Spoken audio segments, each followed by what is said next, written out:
Good afternoon, everyone, or sorry, good morning to some of our friends in WA. Just waiting a couple more minutes now, just to admit some more invitees to the session. So we've got just a couple of more minutes, and we'll kick off this afternoon.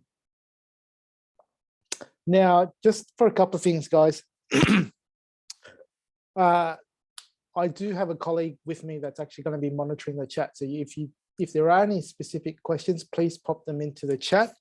Danielle's joining me, so she will either answer them during the session via the chat, or she's just going to yell out to me just to shout out that question. So if you do have any questions, feel free to pop into the chat, and if I can get to them, I'll be more than happy to answer them as we go along.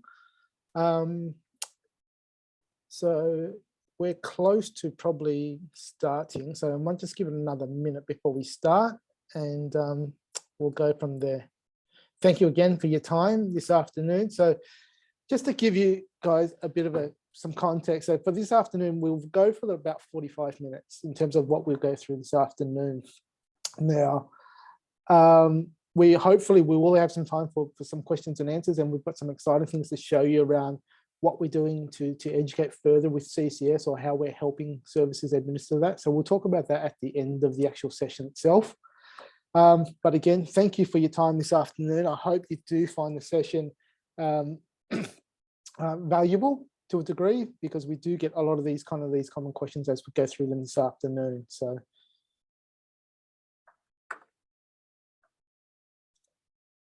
that said, it's 5 past now, guys. So I might kick off if that's okay.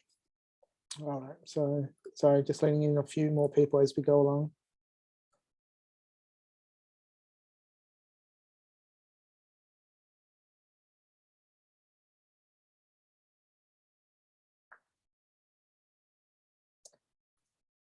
Just quickly, guys, can you just give me a yes or a no in the chat to let me know if you can actually hear me?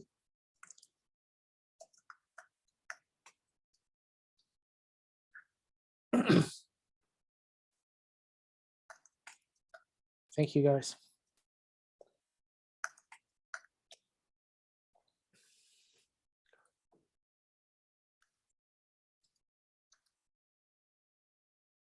Okay.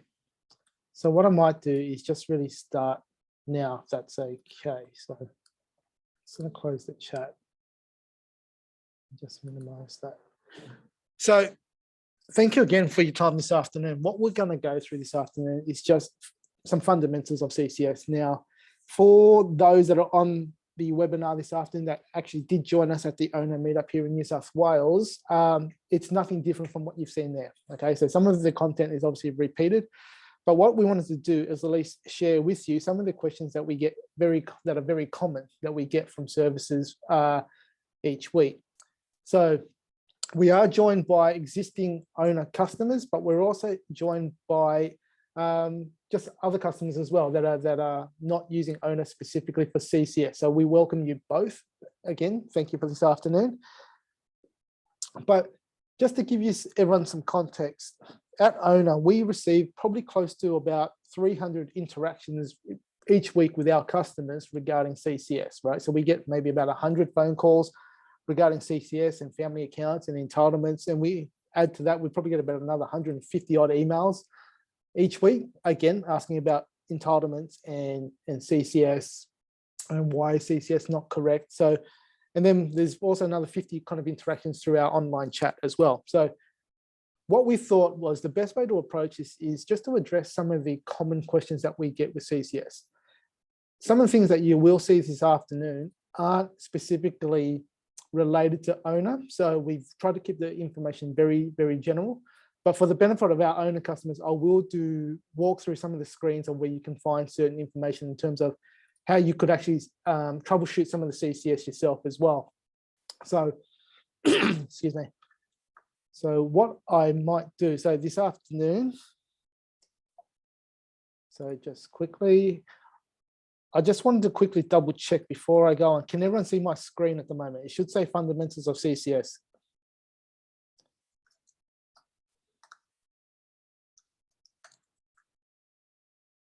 Well, it's an overwhelming yes. Thanks, guys. All right, so let's kick this off.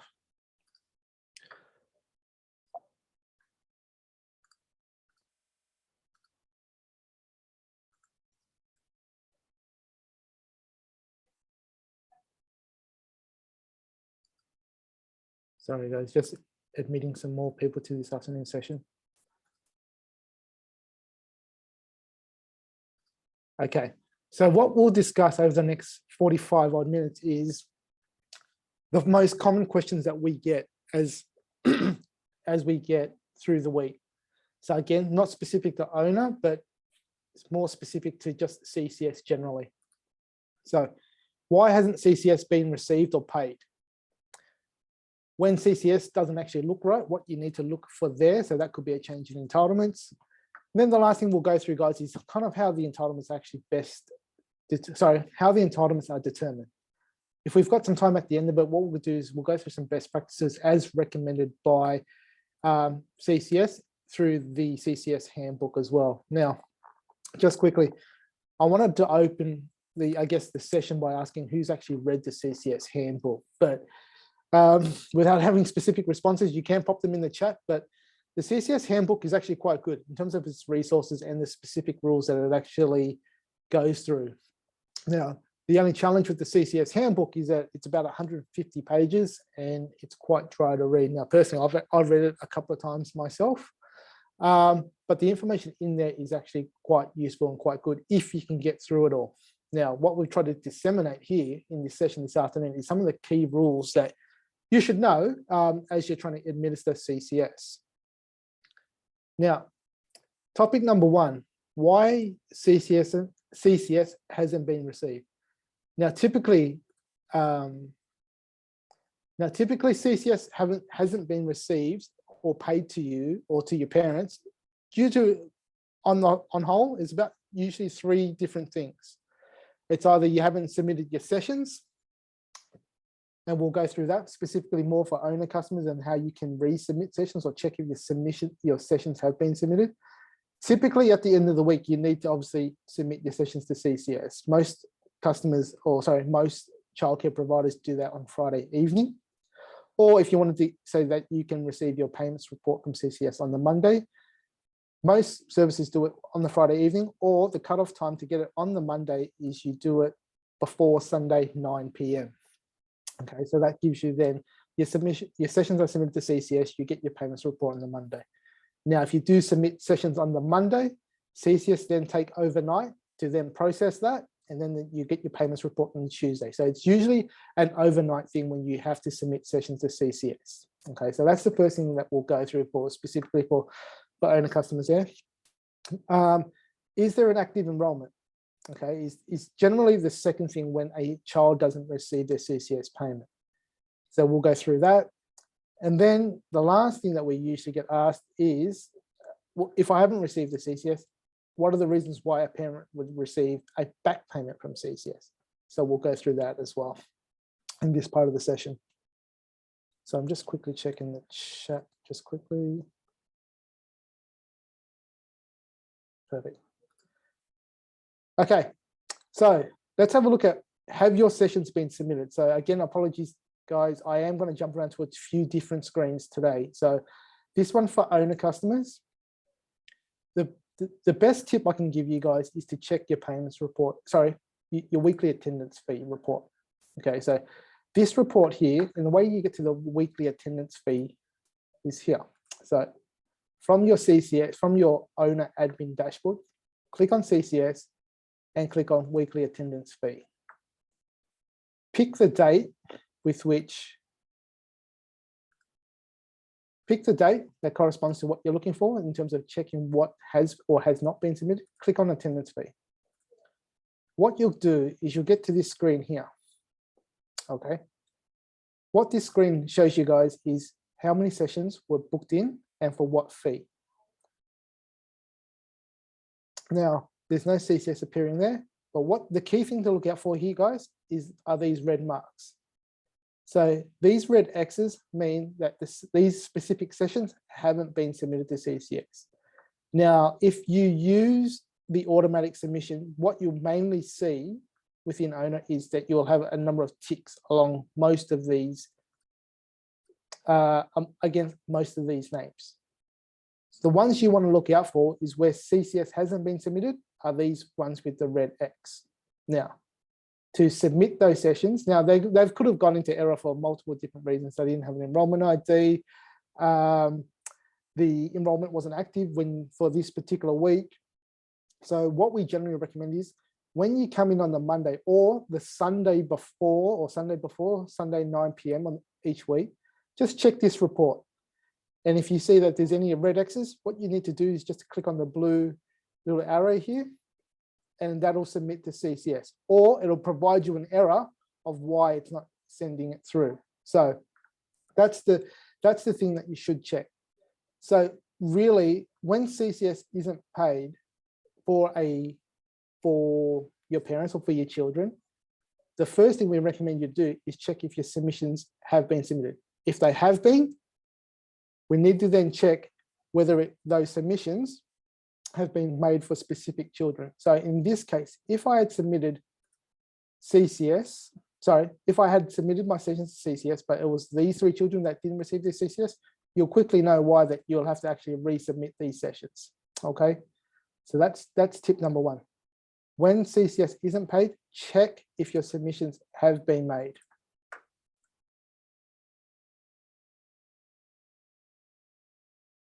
That's the first thing. Second thing, is there an active enrollment? So the scenario here is this. When a child starts, you have to create an enrollment to CCS. Okay, you have to create an enrollment for CCS.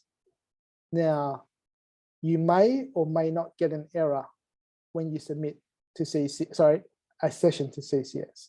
So for example here, this is our enrollment screen, which then typically displays which children are attending your service along with their enrollment details and the start of their enrollment date. Now, this particular child here, they had their CCS enrollment start date on March the 7th.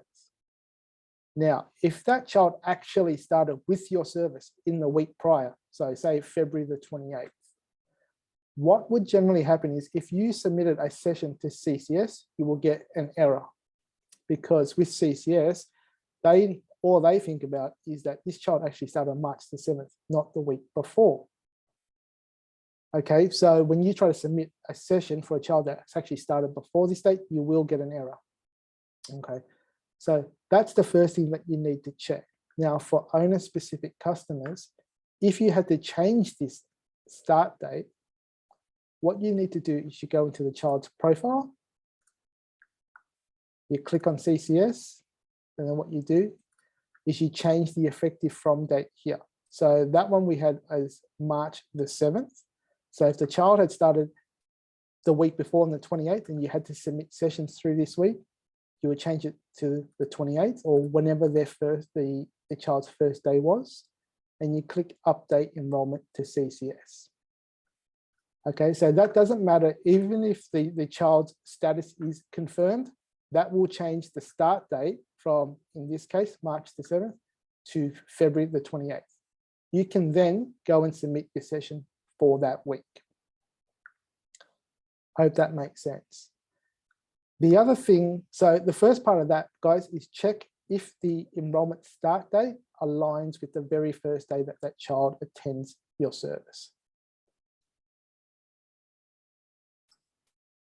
The other thing that I'll point to here, guys, is when I talk about active enrollments, is the other thing is you need to check the status of the actual enrollment itself. Now, there are various different enrollment statuses that CCS have.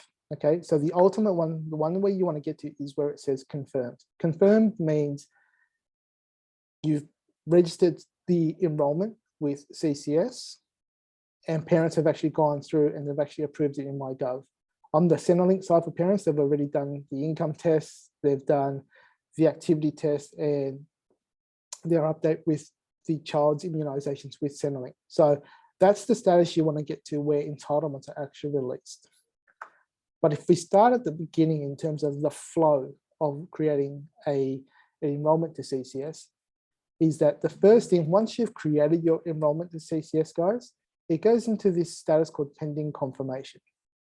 Pending confirmation for not just owner customers, but for everyone here, pending confirmation typically means that you've successfully created the enrollment with CCS. It now just needs to be approved on the MyGov side from parents. Parents then need to go into MyGov and they hit approve. Okay, so one of two things will either happen at that point where they've hit and approve.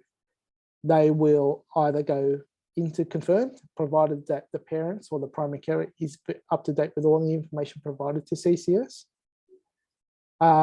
Or it can go into something called pending eligibility. So for owner customers, what you'll see is a grey box there that says pending eligibility.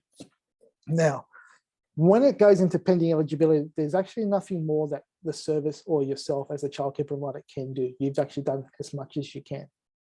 There are things that parents at that point need to take control over. Okay, so parents will need to contact Centrelink.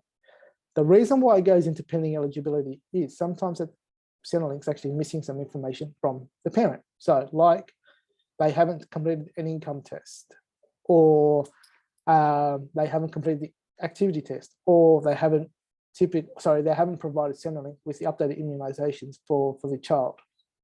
Okay, so that's when it's in pending eligibility, there's actually nothing more you can do.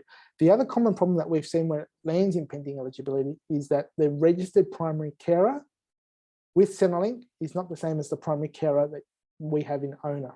Okay, so that's the other reason why it goes into pending eligibility. So there are things that once it goes into that pending eligibility status that the parent needs to chase up with Centrelink. There's actually nothing more that you can actually do there, unless you want to just change over the primary carer and see if that works. Hopefully that makes sense. So just to recap this one part of it, guys, in terms of what we're talking about, why isn't CCS being paid? Sometimes there's no active enrollment. So please check the start date of the enrollment.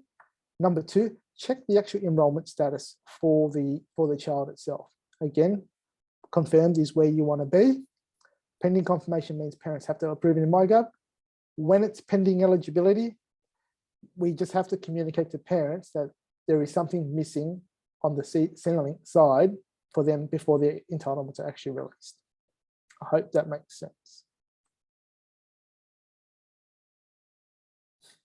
Guys, if you have any questions, feel free to pop into the chat there. If I can't get to it, my colleague Danielle will be able to answer them for you as well. If not, I will shout them out as we go along. Okay. Now, the last reason that's common of why CCS hasn't been received by you or hasn't been paid is sometimes the parent received the CCS as a result of the back payment. Okay, so we all know that there are times when a child has started with your service. Okay, so they, like I said in the previous scenario, up here. Oops. This child was officially started on March the 7th, or their enrollment started with you on March the 7th. Now, parents at this stage, see here it says pending confirmation. They started on March the 7th. If you go and submit your sessions for this particular week before the status has been confirmed, you are submitting sessions for that child. The only thing that you won't receive in that week is the actual CCS payment because it's still sitting in this status here. So this can go on until the parents actually go into MyGov to approve that enrollment. So what happens, guys, if this child attends 5 days a week in this particular week, and then they attend on March the 14th, and it goes up until, say, March the 21st before the parents go and approve it in MyGov, what happens is those sessions that are submitted to CCS, they're obviously submitted to CCS, but you wouldn't have received a CCS payment for at least the first 2 weeks of their attendance. Once the parent goes and approves it, let's say they approves it on March the 21st, for example, what happens is CCS, once that gets confirmed, CCS then look back and says, oh, okay, this child actually started on March the 7th. They haven't received CCS for the weeks of March the 7th and March the 14th. We need to then reassess that. So one of two things can happen. If CCS, if it's outside, I believe, the 14 days, CCS will actually get paid directly to the parent. Because what the system or the CCS system assumes is that that parent for the first 2 weeks has paid full fee with your service. And because they've paid full fee, any CCS should be paid back to the parent. So it virtually goes, refunds them back what they would have received in CCS. Okay, that's mainly the reason why parents would get back paid. Now, that's typically outside the 14 days that you need to submit. When that happens, typically a payment is made to the actual individual and not to the service. If it's within 14 days, typically you will receive that money as soon as the parent approves it in MyGov. For owner customers, specifically, we do have a report that you can check, because the question that comes up for us is this. Hey, I'm looking at a child and it doesn't look like we've received CCS. But for owner customers, the best thing that you can do is run the session subsidy report. Now that report exists here. On the left-hand side, you click on CCS, then click on session subsidy. Pop in the date, or you can put on a range of dates here, guys. Pick the child and click on get session subsidy report. What that will then show you is a report that looks similar to this for a particular child. You'll see here where it says in this particular week, the CCS is received by the service. It's paid directly to you for this particular attendance for $64.60. But if we rewind it back here to 14th of the 2nd, these first 2 weeks of CCS were paid directly to the parent. So what happens here is that you've submitted sessions for the child for 20 hours in this particular week. There was no entitlement at this stage, but you submitted 20 hours. CCS then retrospectively has paid CCS to the parent. Because again, the CCS assumes that this parent here has paid full fee for the first 2 weeks. Therefore, they just refund it directly to the parent. So just to quickly recap, in terms of why CCS or why you haven't received CCS in any particular week, it comes down to usually 3 reasons. It's you need to check if the sessions have been submitted. Now, typically you do get most of your CCS. It's usually for the one-off occasion, or sorry, the one-off child that doesn't receive it. Just check if their sessions for the previous week or previous weeks have been submitted. That's the key one. Number 2, check if there's an active enrollment. So again, check the enrollment start date and then check the enrollment statuses as well. The last one there, guys, is CCS may have been paid. All you need to do is check where the CCS has been paid to. So again, for owner customers, Whenever it says the recipient is the service, that means you've received it. Whenever it says the recipient is the individual, it means it's being paid back directly to customers, sorry, to your parents.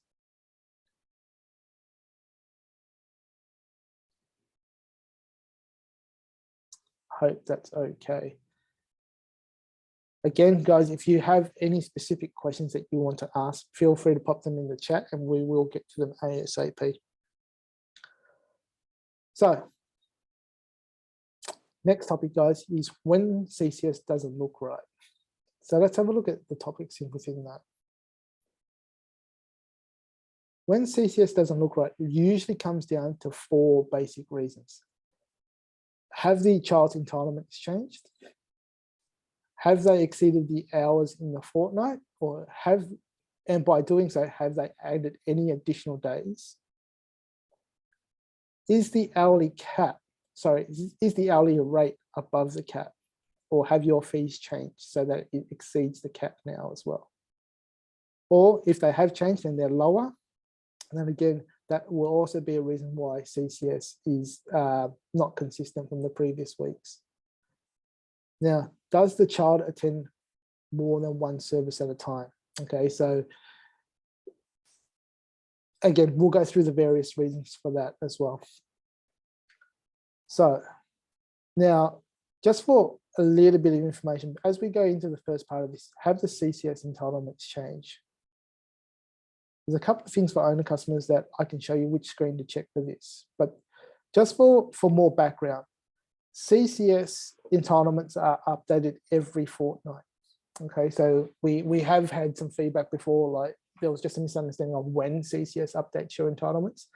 CCS entitlements can be updated each fortnight depending on what information is provided to Centrelink by the parent within that fortnight. Sometimes they, unfortunately, if they've lost work or they've been unemployed in the last 2 weeks, they can go to Centrelink and say, yes, I am now unemployed. The entitlements can be adjusted, and they are adjusted fortnightly. Okay, as most of you know, CCS works off a fortnightly calendar. So if the change happened in the beginning of week 2, those entitlement changes won't change until week 1 of the following week. So again, there's week 1 and week 2 for CCS.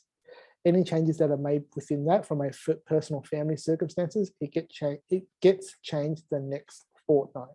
Okay, so that gets changed each fortnight. Now, for owner customers specifically, we do a couple of things for you guys to help make it easier so that you guys understand when entitlements do change. Now, where you need to check is you will get an email from us to say a child's entitlement has changed. So that will go to the email that you've nominated. It'll just basically say this child's entitlements have changed. If you somehow missed that email, what you could do is go to CCS and you go to entitlements.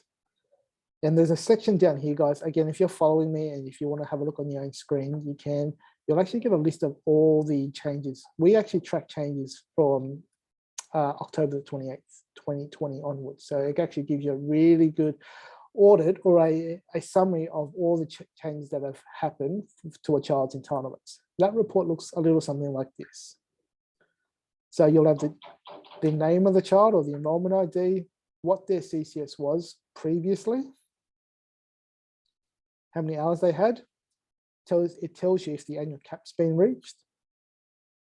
Now, obviously the annual cap is no longer applicable because that one's been removed.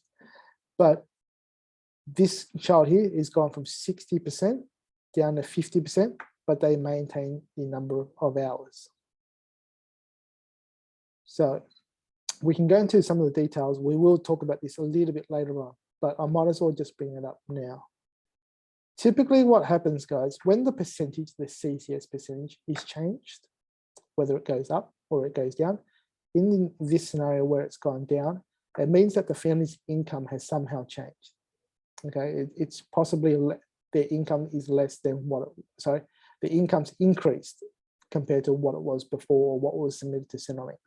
So in this case, this child's CCS subsidy has gone down because I can only imagine that the income test that the parents have now provided to Centrelink has meant that they're actually receiving more income from the activity that they undertake. So this is what their percentages might go down. Contrary to the fact, then you've got a situation where CCS goes up. In that case, that means that family's income has reduced. Therefore, their CCS is actually increased. So whenever you look at CCS percentages, guys, it's primarily related to the family's income. Okay. The hours, CCS hours, when these fluctuate or they change, the CCS hours is based on the activity test. Okay, so that's either work, study, even if you work in a family business where you don't get paid, you do complete, if you complete an approved activity, then that's what drives the hours for your CCS. So when you see fluctuations in hours, it means one of two things. Either the parent has taken on more work or study and then registered that with Centrelink. Typically, when you take on more hours from an activities perspective, you get more hours in subsidized care. And the opposite occurs when you reduce the amount of hours. So let's say you've gone from full-time to part-time. Typically, your hours will then reduce. But a lot of this information, both of them are driven by information that's updated to Centrelink directly, okay? So the commentary that typically you can go back to parents is with this. So if their entitlements have changed, something has changed in their personal circumstances. So that is something that only parents can follow up with Centrelink. Hope that makes sense. So again, for owner customers, two things. For when you're checking entitlements, you do get an email as soon as the entitlements of a child changes. Or typically, if you're going through your invoices and let's say you've billed in advance and suddenly the percentages have changed, come hit to this screen here and just check if the actual entitlements have changed or if the hours have changed.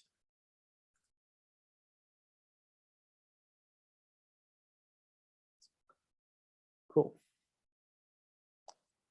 The second reason why CCS may not look right is they've exceeded the number of hours in care by maybe taking on more days, or their sessions may not be correct in terms of what you've submitted to CCS.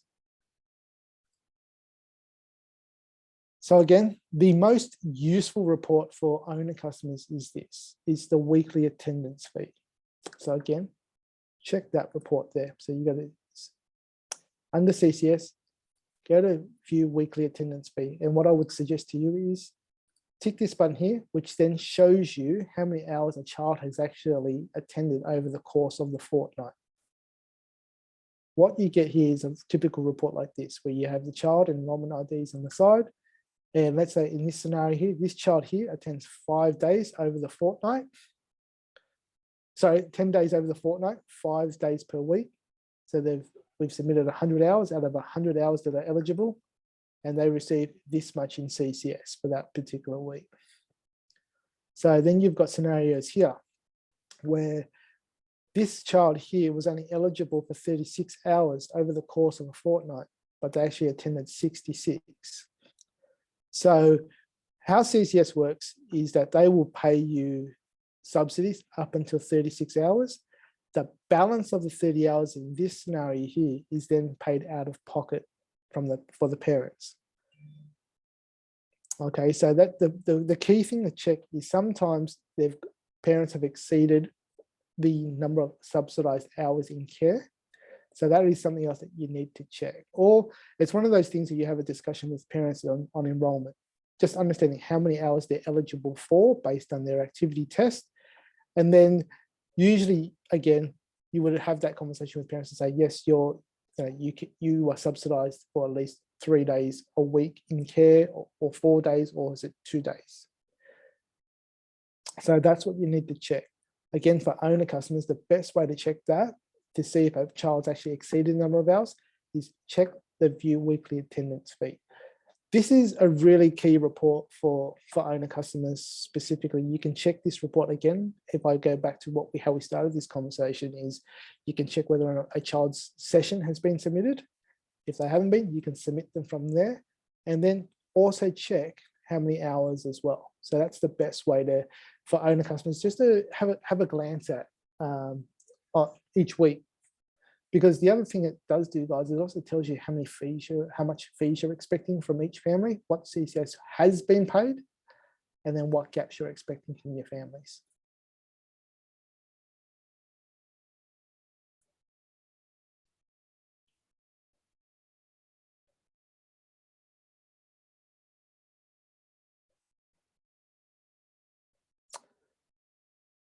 The next one, guys, is your hourly rate above the cap, or have your fees changed? So a couple of things you need to understand here is that CCS is actually paid to you not by day, it's actually paid to you by hour.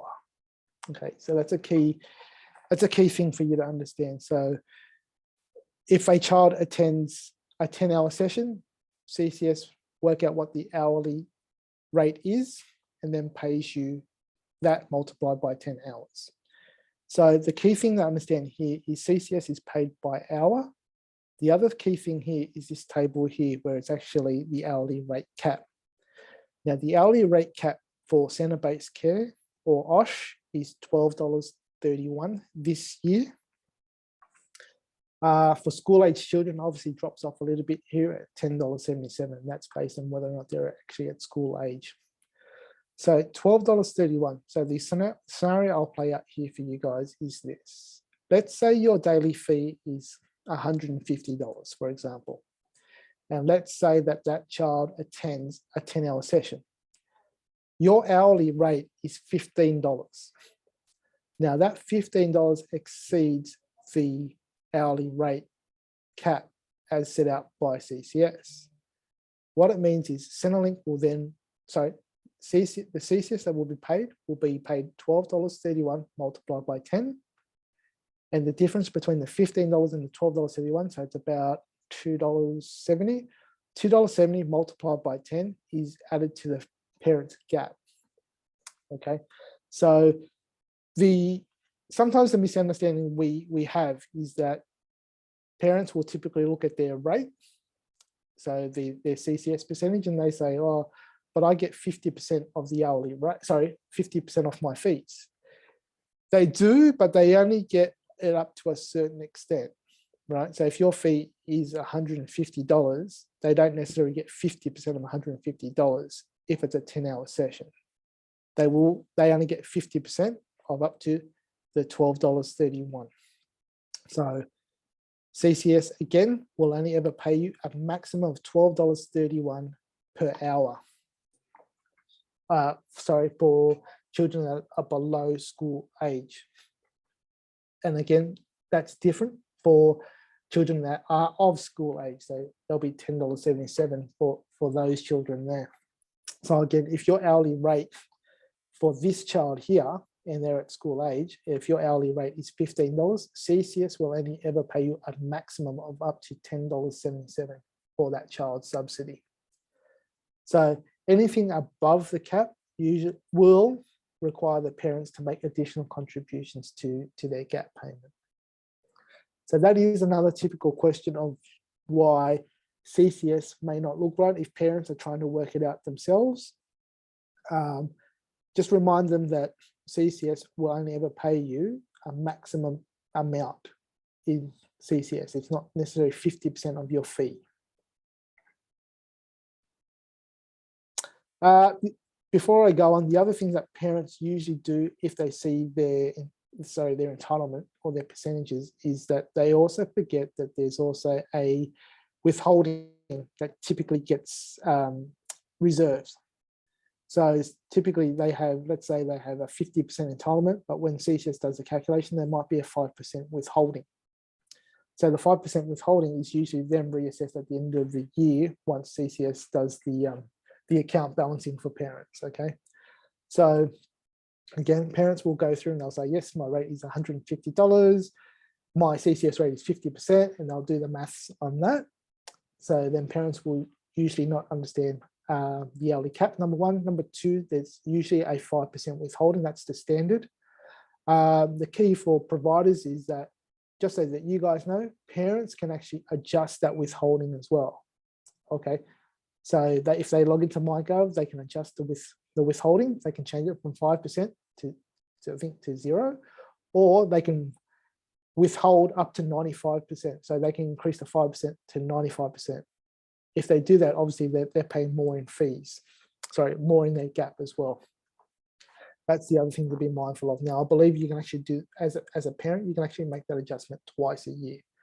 So again, it's really good to just check what their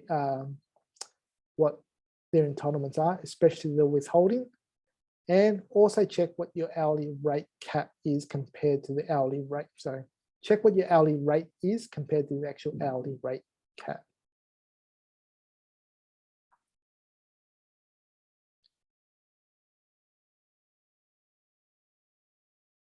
Does the child attend more than one service?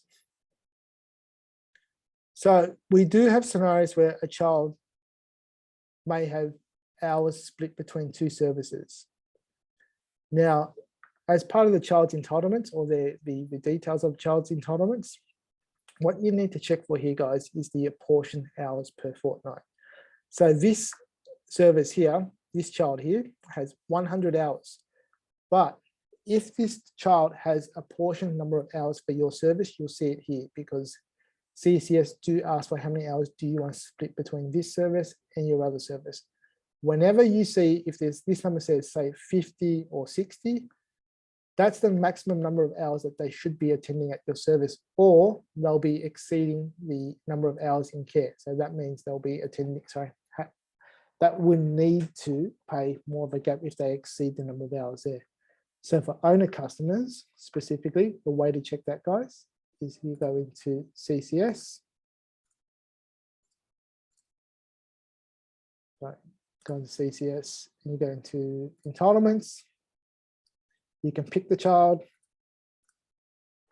So my system, my test system here is actually not working today, but what you do want to check here, guys, is then it'll pop up with a screen like this. It'll tell you what the percentages, the CCS entitlements are for that child, how many hours they have. The key thing to check here is the number of apportioned hours, okay? So again, the scenario you'll get from parents is they'll tell you is that, no, I have 100 hours here, I only went 20 hours to the other one, but it depends on the apportionment of where they've allocated their hours. Most families go through an apportionment 50-50, but it's really up to the parent who dictates this number here. Again, as I mentioned before, the CCS percentage withholding is down here. So in this particular example, this child has only got a 5% withholding. So please bear in mind, as you're doing the math, or as parents are doing the math, please remind them of, if they've got more than one child, sorry, if they've got a child that attends multiple services, just check the apportioned hours for you. And then also check, just in general, check the withholding percentage as well. Now, before I go on, I might just quickly check the chat.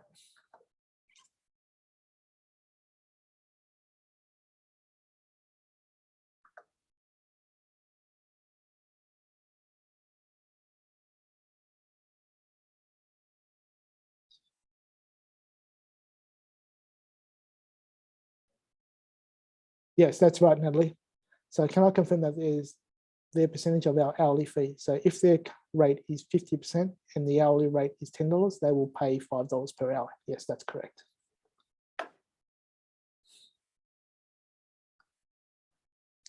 To Mac, the CCS Learner's Guide. Yes, but that will be included as part of our CCS course. So I'll talk about that a bit later there, Mac.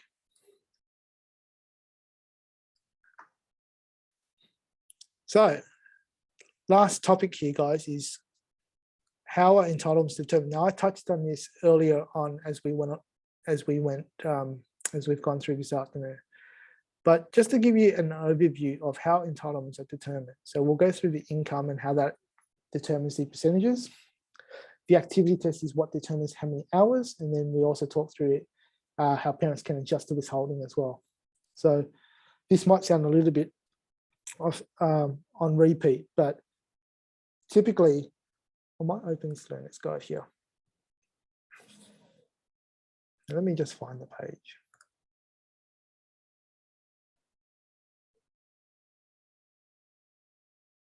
Okay, so CCS here. This is the breakdown of CCS in terms of how your entitlements are determined from a percentage point of view. So if the family's income is up to $70,000, they will receive, that's the family income, so that's combined partners as well, they will receive 85%. Now the brackets then continue down. So anywhere between 70,000 and 175,000 from a family income's point of view, you will receive between 85% to 50%. The key thing that I want you guys to take away from this part of the session is when you're looking at the percentage that parents provide to you, or the subsidies, is that when the percentages are linked to the family's income. Okay, so whether it goes up, whether it goes down, it is linked to the income that they've set out towards Centrelink. Okay, so that's not obviously not determined by you, it's what they've actually submitted to Centrelink as part of the income test. But whenever the family income gets adjusted, this is what gets determined in terms of how much percentage they get. Now that's income is related to percentage. The number of hours, as I said before, the number of hours is related to the activity test. So activity tests can include paid work, self-employment, unpaid work in a family business, or looking for work, or recognized volunteering or studying. Okay, so if the activity is less than 8 hours in a fortnight, and if you earn above the 70,000, then there are no allocated hours for you. If you earn 70,000 and below, and you're not doing more than 8 hours, and you're doing less than 8 hours of activity, then you do get 24. But if you, I guess the scenario here is that if your family circumstances whereby you, as the primary carer or the primary carer, if they're working more than 48 hours, you are eligible up to 100 hours. You might be eligible for 100 hours, but if your income is such that it's at, your family income is at, say, between 254,000 and 344,000, your percentages might be lower. So the more hours you work, the higher the number of hours you might be entitled to. But that then is equates back to, if the more hours you work means that your family income's higher, you may not be eligible for such a high subsidy in the end. So just to recap, income drives the percentages, the number of hours of work or study that a parent completes in a fortnight drives the number of hours.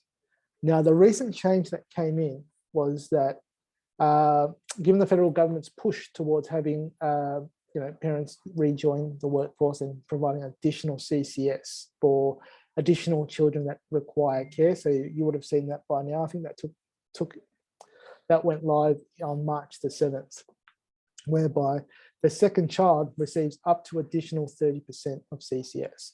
So now I want to quickly answer some questions, or try to answer a little bit of confusion around the additional siblings CCS. So the questions that we commonly get is this: does the child sibling or the older sibling need to have an active enrollment? And does the for the second child to receive the additional CCS?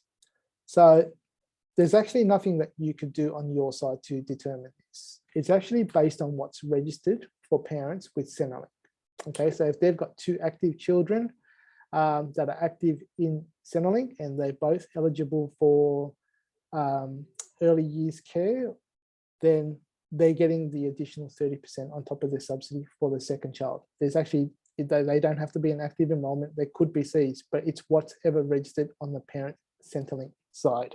Okay, so the question that we commonly get is, does the other sibling or the elder sibling have to be active? It doesn't have to be. It is very dependent on what appears on the parent's Centrelink side. Now, the other part of that is this. On the 11th of July, Centrelink will then go back through the last 26 weeks and remove the entitlements for those that aren't applicable. So again, if a child has moved on to being beyond school age care, being of school age care, then they will remove the additional 30% away from the second child. They won't, however, go and retrospectively do that. What I mean by that is, if the child is receiving a 30% increase in their entitlements now, up until the 11th of July, CCS won't go back and claw that back. It's only that what they'll do is they'll adjust the entitlements from the 11th of July moving forward. So if they were eligible for it up until the 11th of July, great, they would have received additional entitlements at that point there. But after the 11th of July, the entitlements will then be readjusted. The key thing to note there is that CCS will not, from what we've been told, will not claw anything back prior to the 11th of July. So I hope that's clear. Okay, so now if you are confused around why certain children, if you think they should be receiving it, then we need to check, ask the parent or the primary carer to check what's being registered with Centrelink.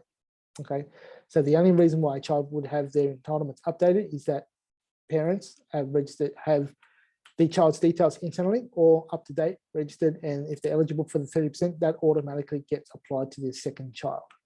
The readjustment happens on the 11th of July.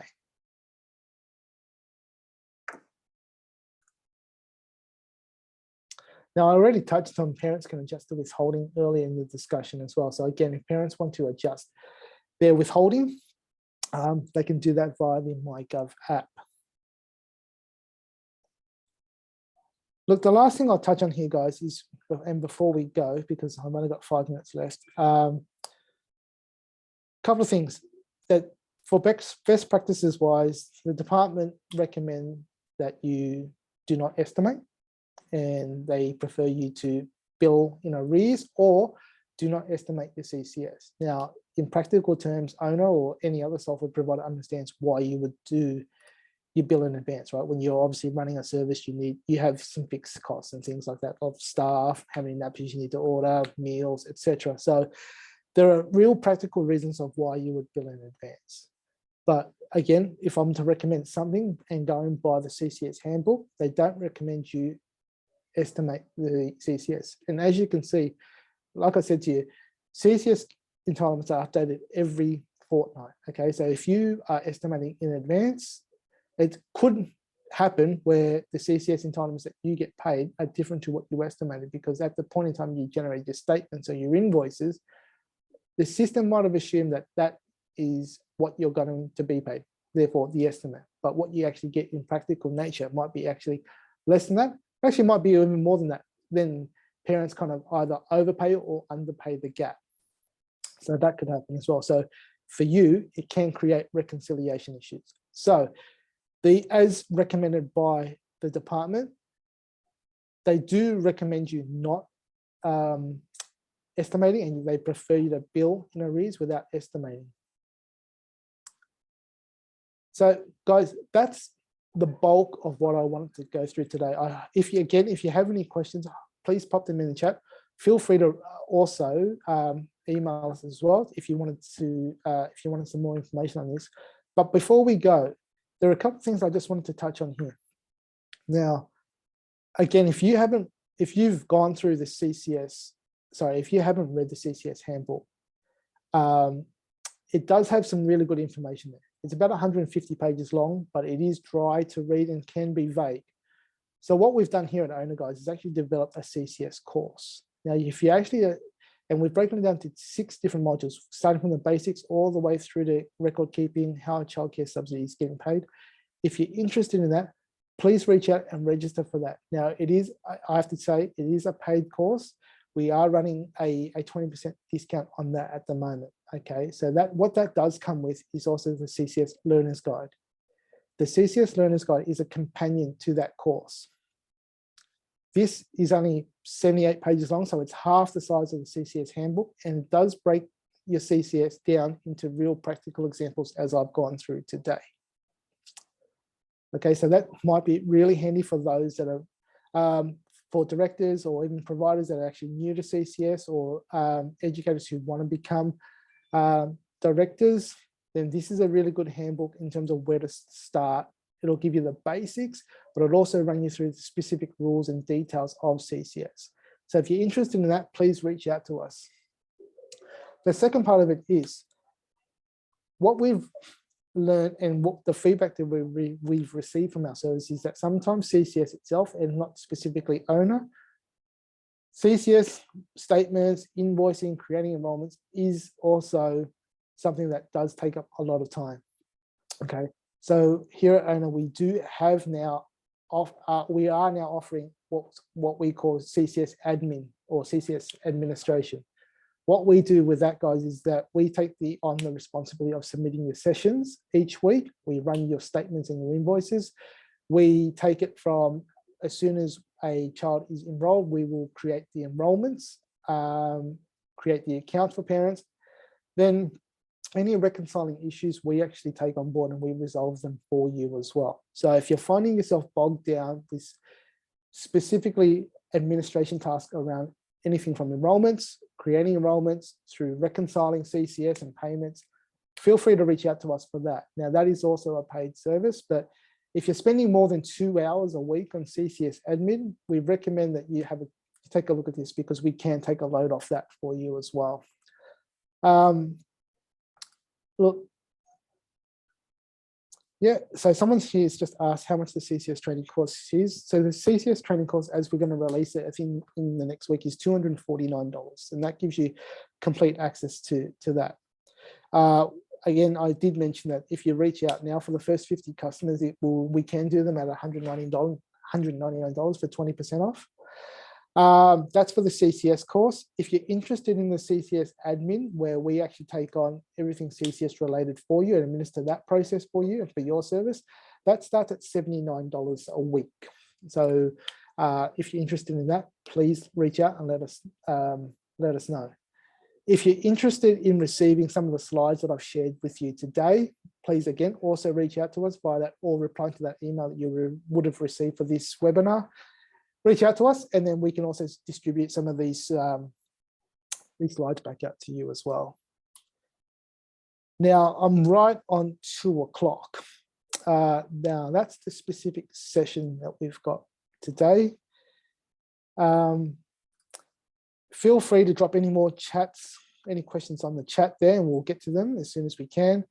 Other than that, you do have my email, so feel free to email me back via this web link if you've got any other questions around CCS. Otherwise, it's actually been a pleasure, and I want to thank you for spending the afternoon with me for the last hour. If you do have any more questions for us, we're certainly happy to help out with CCS related questions. It is not an easy thing to come to grips with, especially if you're trying to navigate it yourself and learn the actual system itself. So thank you again. Have a wonderful afternoon. It's been an absolute pleasure speaking to you this afternoon. What email should we use to enroll for the CCS course, please? Just drop that through to support@owner.com.au, and we can provide you additional information there. Wonderful. Thanks, guys. Have a wonderful afternoon. As always, feel free to reach out if you're an owner customer, or even if you're not and you want to talk more about CCS, I'm all open ears. Okay, so feel free to reach out at any time. Thank you again. Have a wonderful afternoon.